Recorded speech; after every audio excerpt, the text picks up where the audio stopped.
Dice, ¿qué es la violencia? La amplia variedad de códigos éticos en los diferentes países del mundo hace que el concepto de violencia no tenga la definición clara. La idea de lo que es o no un comportamiento aceptado o un comportamiento violento, así como la idea de que produce un daño varía según las diferentes culturas y permanece sometido a una constante presión o revisión. Hay que recordar que, por tanto, que existen muchas definiciones distintas de violencia según quien haga y en el contexto en que se haga diferentes tipos de violencia. Eh, la violencia según el tipo: violencia física, violencia psicológica y emocional, violencia sexual, violencia económica o patrimonial, violencia según el tipo de víctima: violencia contra la mujer, violencia contra los niños y niñas, violencia contra las personas mayores, violencia de género, violencia debido a orientación sexual, violencia contra personas con discapacidad, violencia según el ámbito donde ocurre, violencia doméstica e intrafamiliar, violencia en las comunidades, en las calles o en los espacios públicos, violencia en la escuela, violencia en el trabajo, violencia a través de los medios de comunicación y ciberespacios. Buenas noches, mi nombre es Jency Carpio y les voy a continuar hablando sobre los tipos de violencia que existen según el tipo de víctima. Entre estos tenemos la violencia contra la mujer, la violencia contra los niños y niñas, la violencia contra las personas mayores, la violencia de género, la violencia debido a la orientación sexual, la violencia contra las personas con discapacidad, la violencia según el ámbito donde ocurre, la violencia doméstica o intrafamiliar, la violencia en las comunidades, en las calles y los espacios públicos. También la violencia en la escuela, la violencia en el trabajo, la violencia a través de los medios de comunicación y el ciberespacio. Maltrato infantil. Según datos y cifras, 1 de cada 5 mujeres y 1 de cada 13 hombres han manifestado que durante su infancia sufrieron maltrato infantil. Al maltrato infantil se le define como el abuso o la desatención por parte de los padres a los hijos.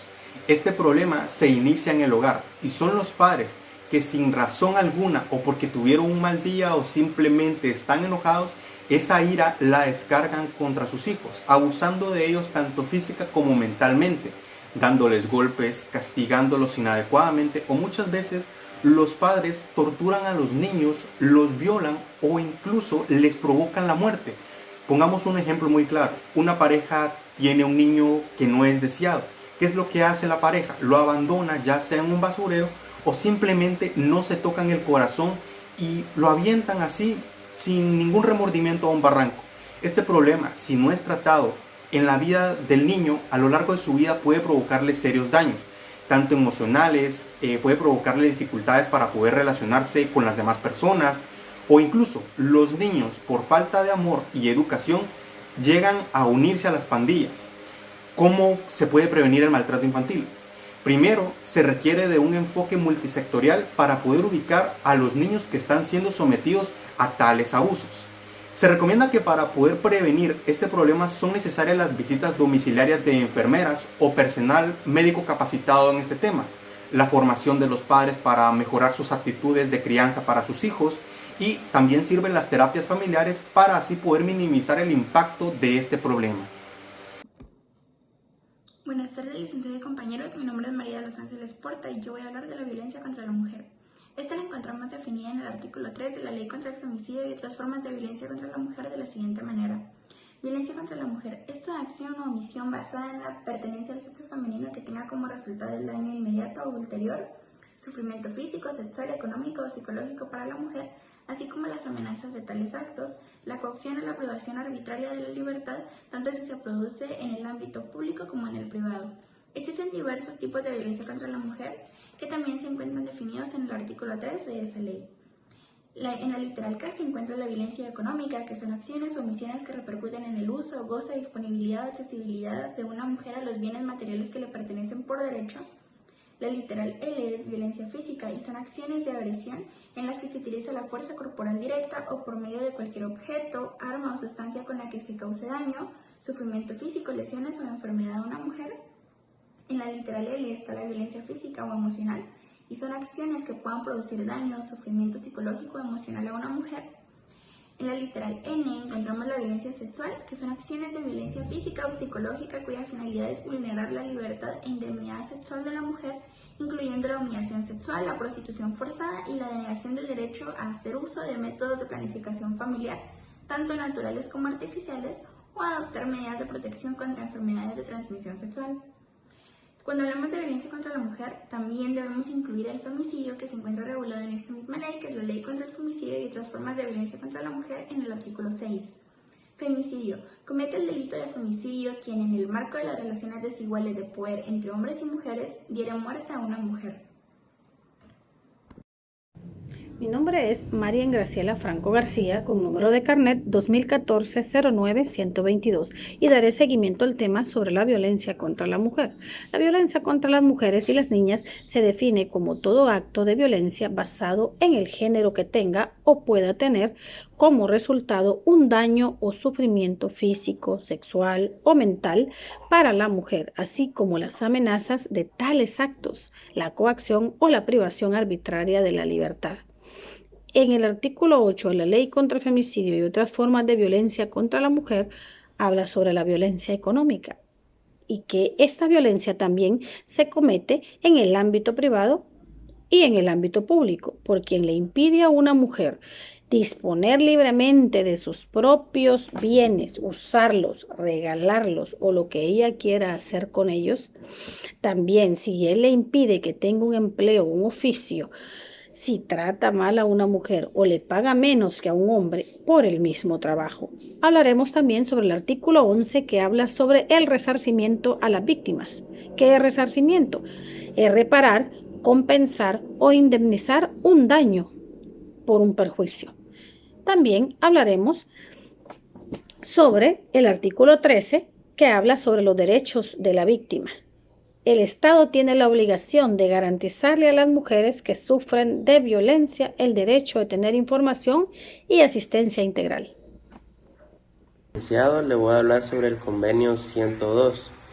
El convenio es el único instrumento internacional basado en principios fundamentales de seguridad social que establece normas mínimas aceptadas a nivel mundial para las ramas de la seguridad social.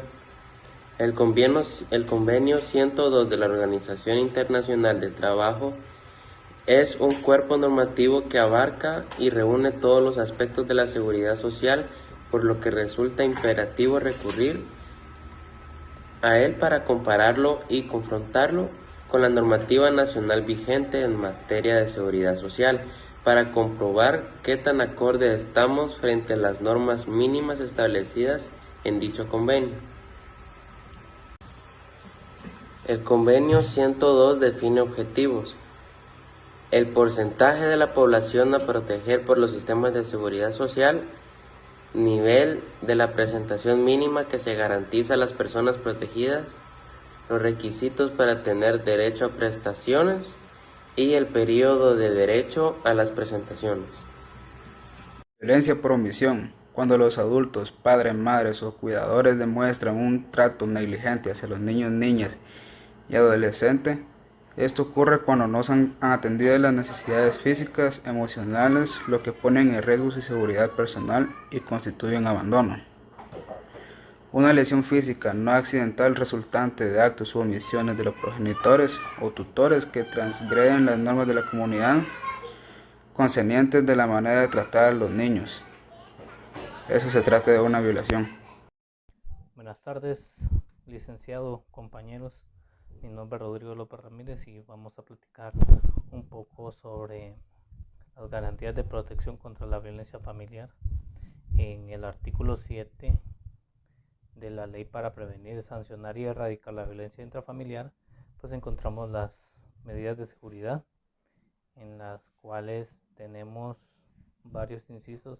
Pues yo les voy a platicar un poco de los que yo considero que son de importancia.